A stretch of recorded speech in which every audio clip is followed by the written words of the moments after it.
Hello, everyone. Welcome to episode 2 of the Wild Wild West End podcast. This is a podcast about Galveston County naturalism and wildlife. Episode 2 of the Wild Wild West End podcast is going to cover the owls of Galveston County. I am your host, Greg Hall, and I'll be talking about the owls of Galveston County and some other things.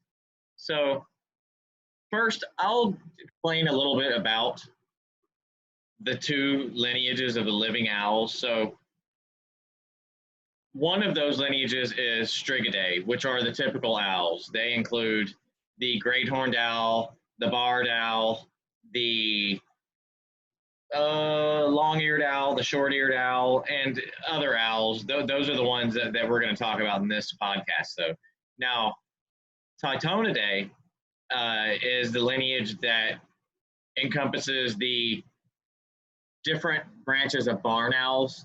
There are, just so people know, the barn owl is actually the most widely distributed owl on Earth. They're found all over the world, as long as it's not a desert or a polar region.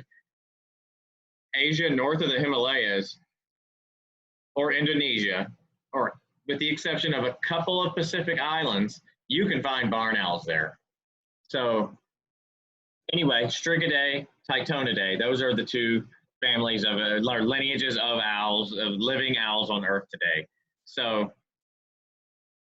we're going to talk about first the two really rare owls to the county. They're so rare, I'm not going to bother to show photos or do slides of them. If you want to know about these owls, you can research them. You're most likely not going to see them in Galveston County. The first of those is the flammulated owl. There hasn't been a flammulated owl seen in Galveston County, to my knowledge, since 1976. There is a historical eBird record posted by Brent Ortega. Apparently, him and 3 or 4 other people on an oil rig in the Gulf of Mexico witnessed a flammulated owl perched on the railing of the oil rig in November 1976. Since then, no one that I know of has seen another flammulated owl. So that covers one of the two really rare owls in the county. The other one is going to be the long-eared owl. Pre-Hurricane Ike, there was a stand of willow trees in Galveston Island State Park. I am led to believe by many credible sources that long-eared owls did live in that stand of willows. No one has seen a long-eared owl since those willow trees vanished from the island. So I am interested in any and all supposed, confirmed, whatever sightings of either one of those owls inside Galveston County. So any of you can contact me with that information if you have it. Or if you just want to talk about maybe your own long-eared owl sighting, I'd be happy to talk to you about it. I would love to know. So those two owls are really rare in the county. There's another rare owl in the county, but since it actually had colonies here in the 90s, I'm not going to put that one in the super rare category like those two. So first, let's go ahead and talk about the barn owl that I mentioned, which is the represents Titonidae. The owls here in the Americas are the American barn owl. There are other lineages in other parts of the world that are barn owls, but they're different lineages. Most of them appear very much like the American barn owl. With the exception of maybe I think there's one of the lineages or subspecies that does not have a white face. Most barn owls have a heart-shaped white face. There are lots of subspecies of barn owl. 28 is the most accurate number, I think, of known subspecies of the barn owl. So these owls, as I mentioned, can be found almost anywhere. What they really like are open grassland spaces with derelict buildings, abandoned barns, abandoned houses that they can roost and nest in. Interestingly, they make their nests out of the regurgitated pellets. I don't know if everyone knows this, but all owls regurgitate a pellet that has all of the indigestible parts of their prey in it, the bones, the hair, etc. So they actually form a nest out of this. I'm not sure if they're the only owls that do this, but they do it. And I'm told that it produces a very bad smell. My friend Dean Silver said he had a deer blind that barn owls nested in, and he said it stunk horribly. So these owls specialize in catching food on the ground. Mostly they're going to feed on small mammals. Um, they have very good hearing and they locate their prey through hearing. Like a rodent distress call or a squeaky call will aid you in calling in barn owls if you're trying to call them in. I've actually never seen that done with a good outcome, but I'm told that some people know how to use those calls really well and you can do it. And you can actually get the owl to hover right over the top of you for photography. So the best way to find these owls is to go out to an open grassland area near human habitation or with abandoned buildings, and just watch with a good pair of binoculars right around dark or right at dawn. Right around dark, I have the best results. Here on Galveston Island, they can be seen at East Beach after dark, perched on posts and power lines. You can see them on the west end, commonly flying over the Coastal Heritage Reserve and Galveston Island State Park and the areas around Indian Beach. So good luck finding barn owls. It should not be hard considering they're the most widespread owl on Earth. But, you know, sometimes one of the things about owls is that sometimes you just don't find them. They're very elusive animals. So like I said, good luck finding them. I love barn owls. I actually took this photo. I took some of the photos in this presentation. My friend Mark Lear actually took a number of these really good owl photos that I have here for this. So everyone thank Mark Lear if you know him. So this next slide is one of Mark's photos.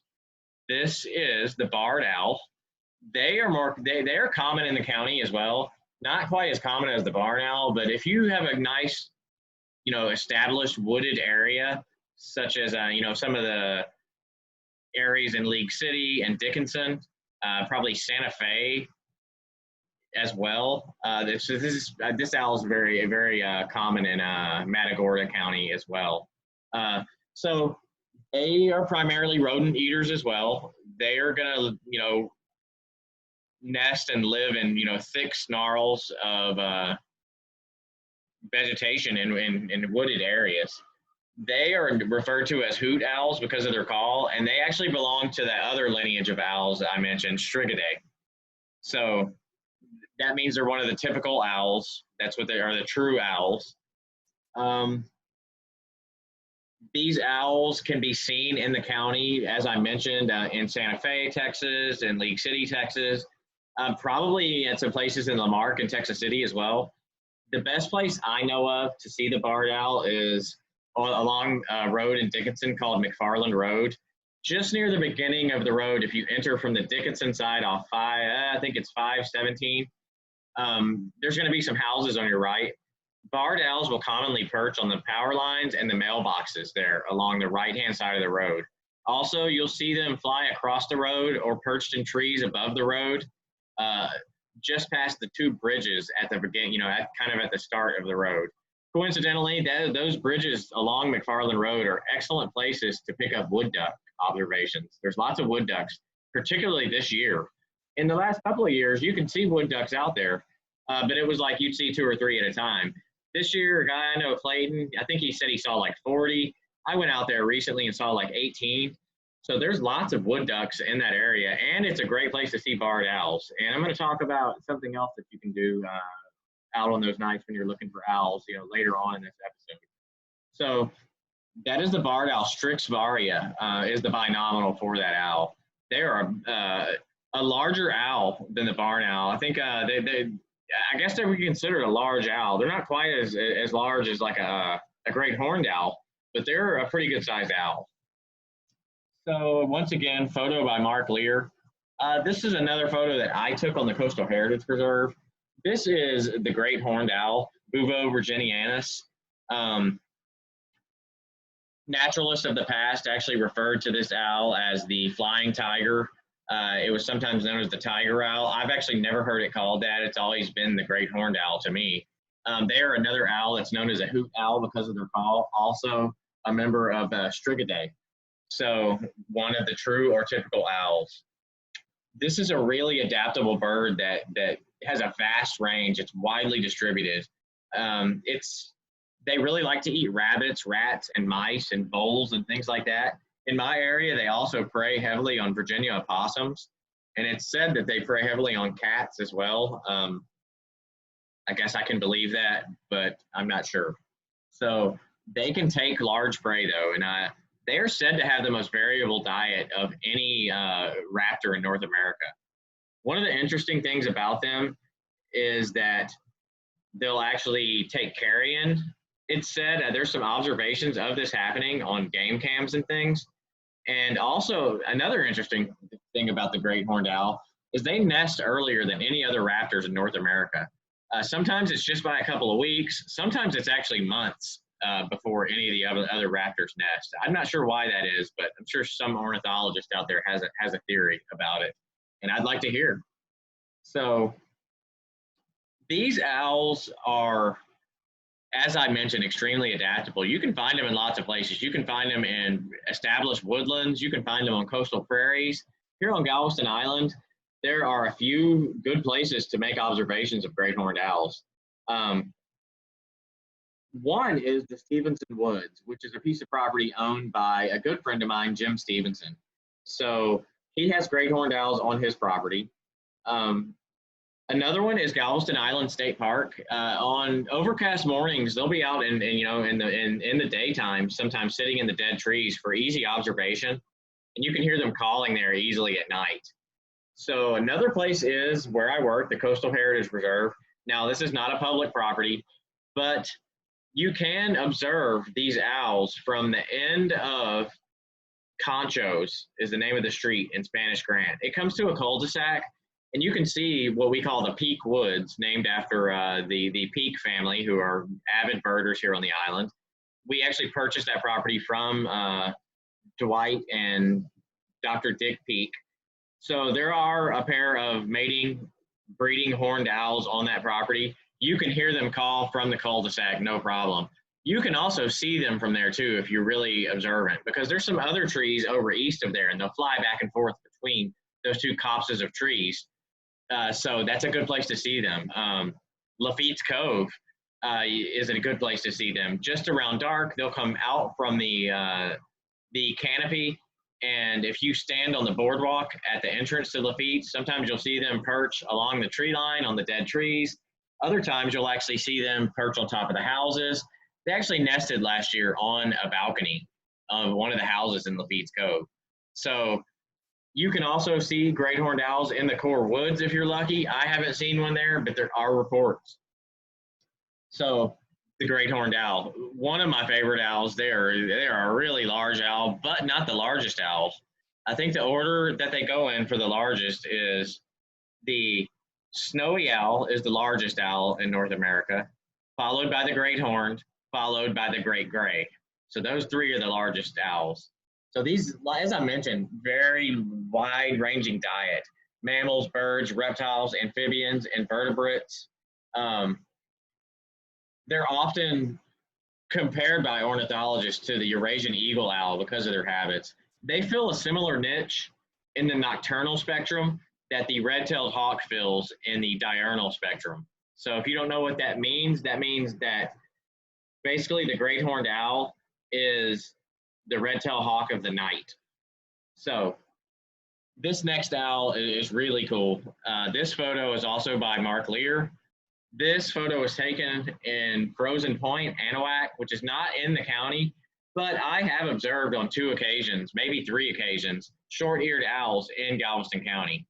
So short-eared owls, man, there are a crepuscular owl, which means that they come out right around dark, but not quite dark, and then they'll also be out early in the morning. My friend Bob Becker says he's seen them out at 4 p.m. So sometimes it's, in the daytime that you'll see these owls out. They are easily mistaken for the northern harrier. So look really close at those raptors gliding over the tops of the coastal prairie when you're out in the evenings. So, because you could very well see a short-eared owl either in the fall or the spring on Galveston Island. These guys are a lot like barn owls in their hunting habits. They specialize in taking prey on the ground. and most of that prey is going to be small mammals. They, as I mentioned, appear to be a lot like harriers in flight. The wing, their wing beats are different. So look at that, and you can research that yourself to look for the differences. And of course, when those things bank and you see their head, they're going to have that big owl head. Now, a harrier has an owl-like face. It's got a short face like an owl, but it doesn't have that large head like an owl does. So it should be fairly obvious if you can get a good close look or see it well through binoculars. The two places I know of to see these owls on Galveston Island, one is the beach side of Galveston Island State Park on the eastern end of the beach side at what we call the Keyhole Loop, which is the cul-de-sac. So you can see them there in the right time of year, or on the Coastal Heritage Preserve. If you park along Settegas Road or at the corner of Spanish Grant, Maine, where it forces a right-hand turn towards its northern end, from those two places, you should be able to observe short-eared owls flying over the coastal prairie. It's not going to be something that happens all the time. It's actually kind of a rare owl in the county. I've heard from Dr. Peak that they have been observed on that property historically for a long time now at the right time of the year, and that some have hung out actually in the Spanish Grant neighborhood in the palm trees. So, they're an owl that pops up in the county pretty much every year somewhere. Short-eared owls, cool owls. So this next owl, the eastern screech owl, both of these photos actually are by my friend Mark Lear.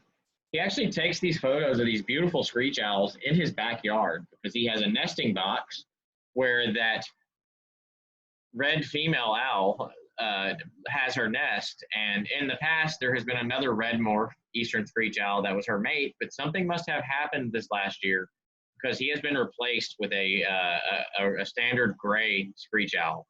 So Megascops osceo is the binominal name of the eastern screech owl.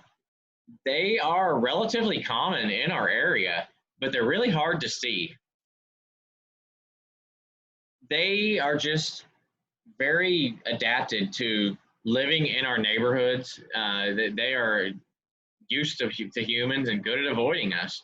You can run into them kind of by accident in the established neighborhoods, really old neighborhoods with big oak trees in Texas City and Lamarck, probably in Santa Fe, I would imagine, as well. And Dickinson, League City. I know there's some in League City. I've personally seen screech owls in the county on 2 occasions. One perched on my roof in Texas City many, many years ago. Then one, I had lived in Lamarck for a while, and one actually flew into my kitchen and had to be kind of herded out with a broom at one point. I wasn't a birder for either of these observations, but I do know a screech owl when I see one. Unless, of course, I saw a flammulated owl, but I don't think that I did. So anyway, they can, you can find them in the county. Some people have them nesting in their yards here in the county, in owl boxes or oak trees.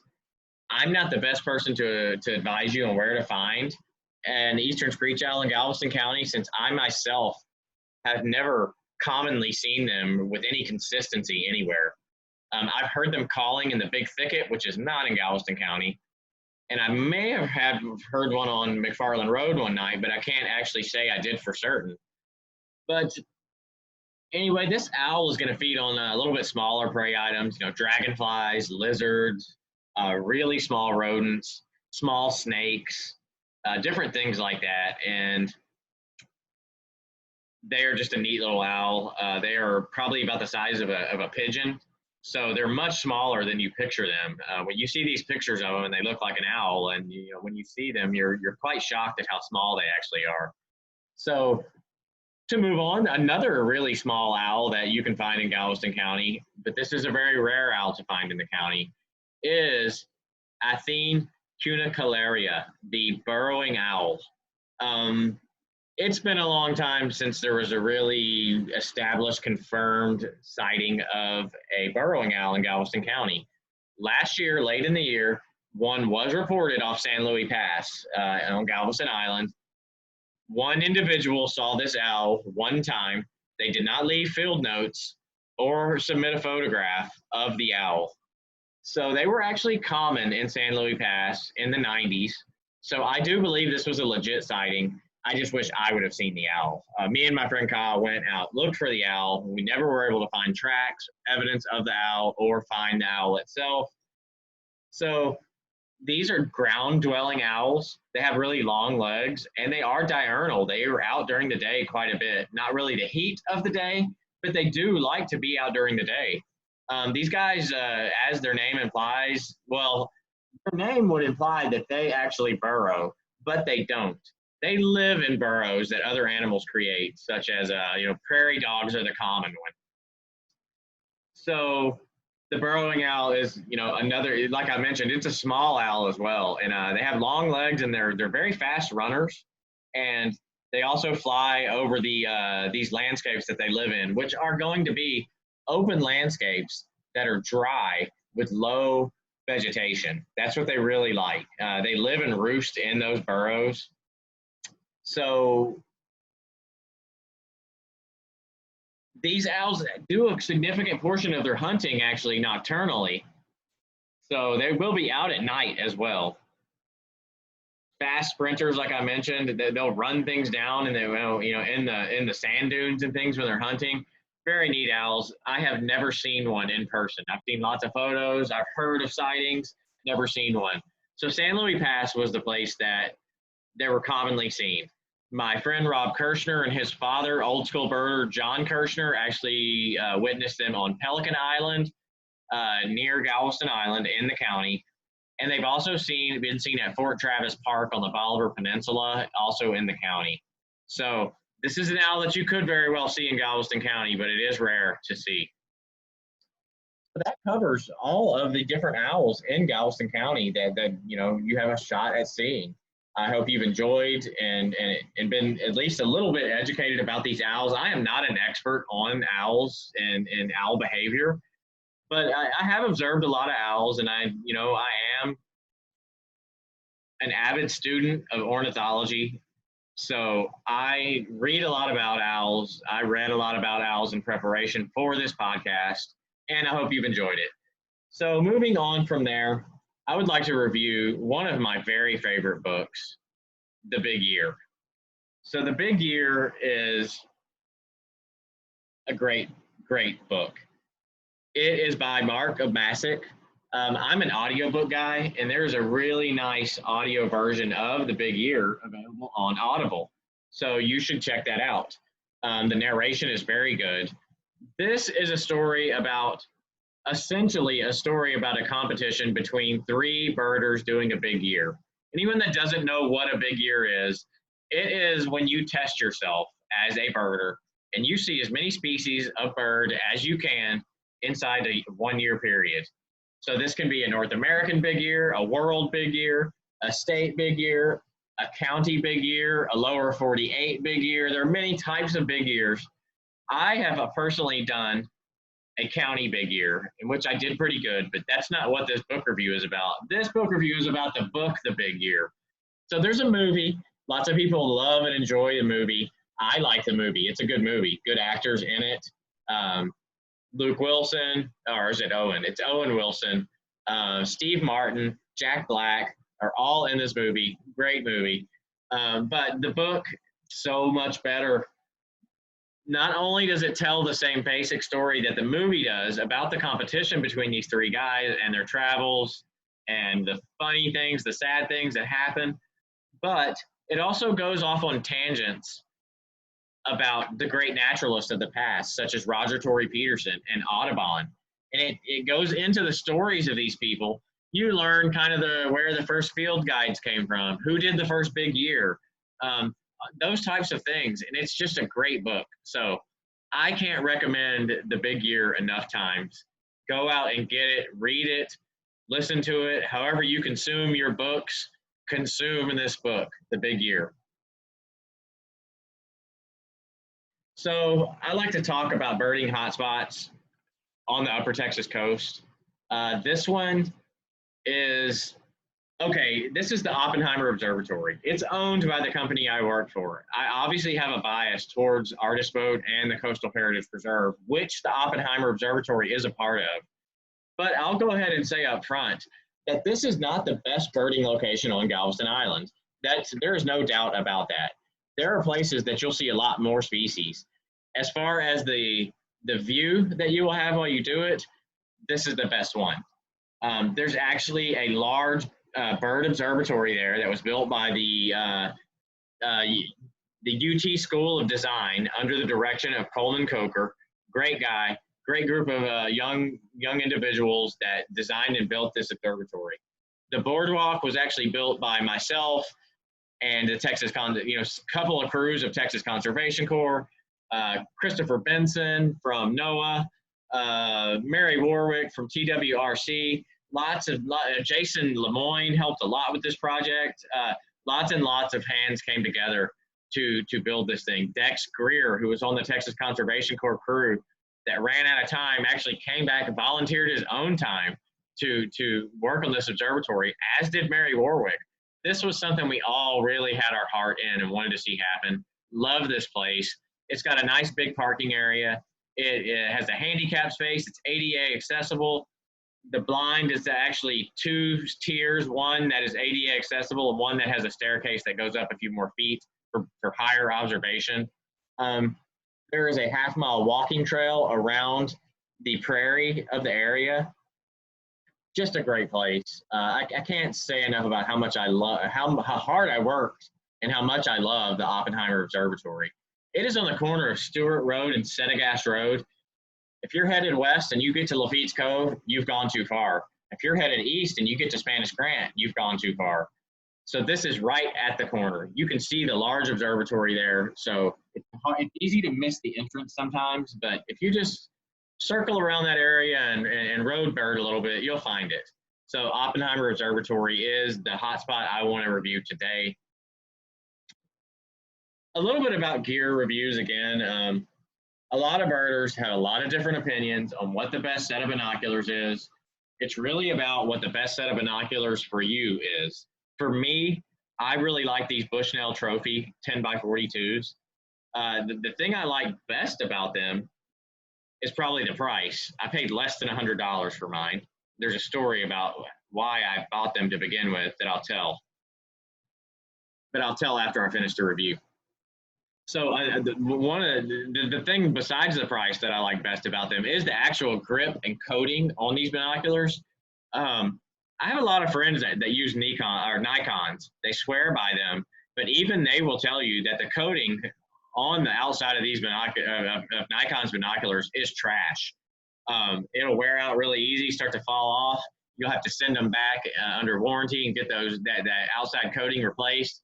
I don't think that's ever going to happen with my Bushnells. They are showing zero wear after 2 years of heavy use.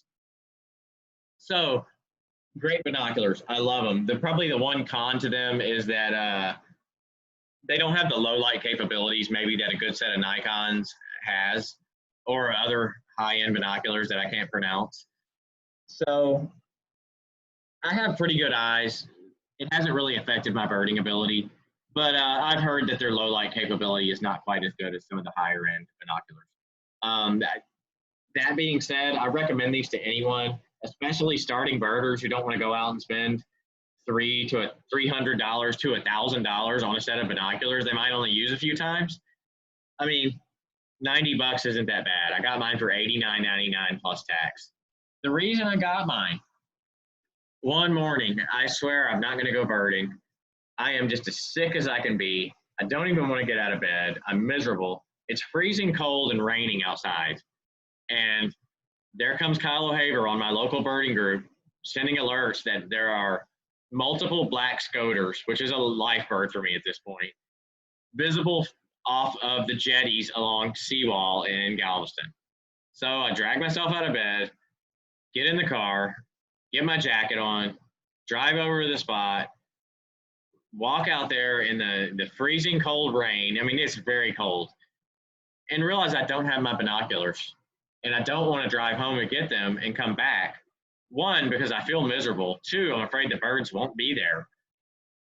Academy is 100 yards from me. I jump back in my vehicle, drive to Academy, drop $90 on this pair of binoculars, drive back over, get my Lifebird black scoters, and I go home. End of story. Great binoculars. Recommend Bushnell Trophy 10 by 42s. Okay, recognizing local organizations. I realize this logo says Houston Audubon. I love Houston Audubon. There's nothing at all wrong with Houston Audubon. I know several people that work for Houston Audubon. Great organization. However, there is a subsidiary of Houston Audubon called the Galveston Audubon Group. It is chaired by Greg Whitaker. The treasurer is Julianne Brown. The field trip organizer is Dr. Alice-Ann O'Donnell. All three of these are great people. I realized that I said what the other two people did. Greg Whitaker is the head of husbandry for Moody Gardens here on Galveston Island. These are some quality individuals. They put together a great organization. Every meeting, a third Thursday of every month, every meeting has a quality presentation, followed that Saturday by a field trip. It's free to join. It's free to attend the meetings. It's free to go on the field trips. There is nothing to lose by joining the Galveston Audubon Group and coming to some meetings and seeing how you like it. Okay, so I always give a con on things. The only con to this group that I can find is, well, there's actually two. One is I'm generally not free on Saturdays to go on the field trip, and that's not their fault. That's my fault. But the one I really wanted to hit on was, okay, there's nothing wrong with groups being largely composed of senior citizens. Matter of fact, that's why I go to the Galveston Audubon Group, is because a lot of these older birders have a lot of insight and the ability to mentor and teach me things that I otherwise wouldn't learn. But I also think that societies in general, okay, I'm going to get on my soapbox for a minute here. Societies in general, not just the Audubon Society, could use an injection of young blood. Herpetological societies could use it. All the birding societies could use it. So I am a lot of times the youngest person in the room at the Galveston Audubon Group meetings. And I'd like to see other people my age start to attend, or even better, much younger people.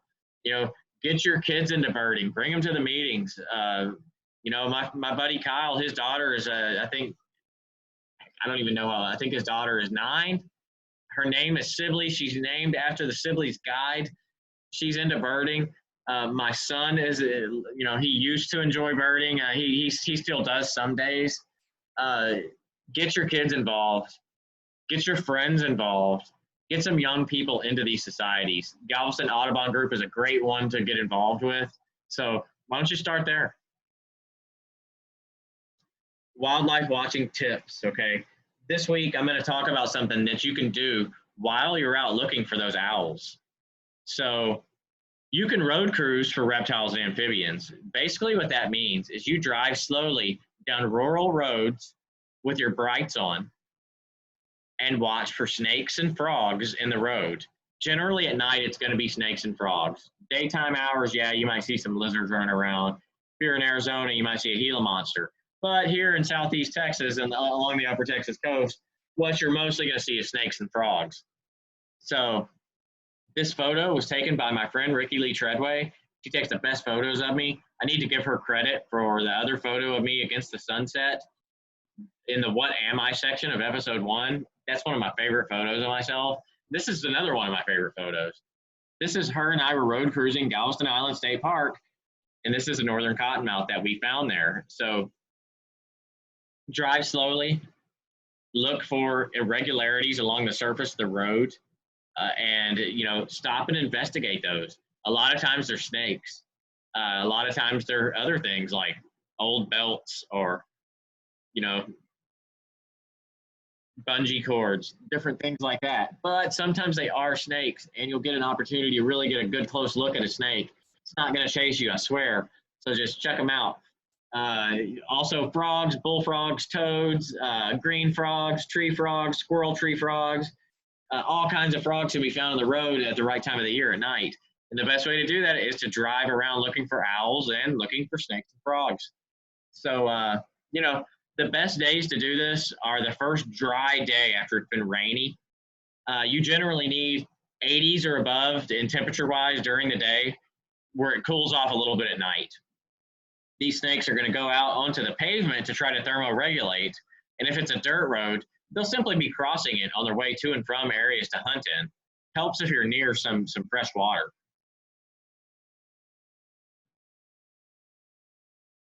I'd like to pitch you an idea to listen to a scientific podcast that I really enjoy. It is called Squamates. So squamates are, snakes and lizards are it's what they're called. They're squamates. Squamates is a totally serious herpetological podcast. Is the subtitle. It's not serious at all. These guys are funny. The only one's name that I can remember right now is Mark D. Shirts, who's a herpetologist. The other guy is Gabriel something. If these guys would ever actually return my emails, I might remember their names. Remember that, guys? Squamates is it is a scientific podcast. It does tend to go over the heads of people who aren't really into herpetology or science heavily. So there's that disclaimer right at the beginning. They review scientific papers, talk about breaking news in herpetology, talk about famous female herpetologists, those types of things. Great podcast. The initial episodes are a bit lengthy. It can be a 2 to 3 hour podcast. And the most recent 2 episodes, they've trimmed that down to about an hour. So anyway, check out Squamates. It is a great podcast. I really enjoy it. And with that, we have the wrap up. Special thanks to Mark Lear, who provided me with these wonderful, some of those wonderful owl photographs for this podcast, and Ricky Lee Treadway, who took the road cruising photo.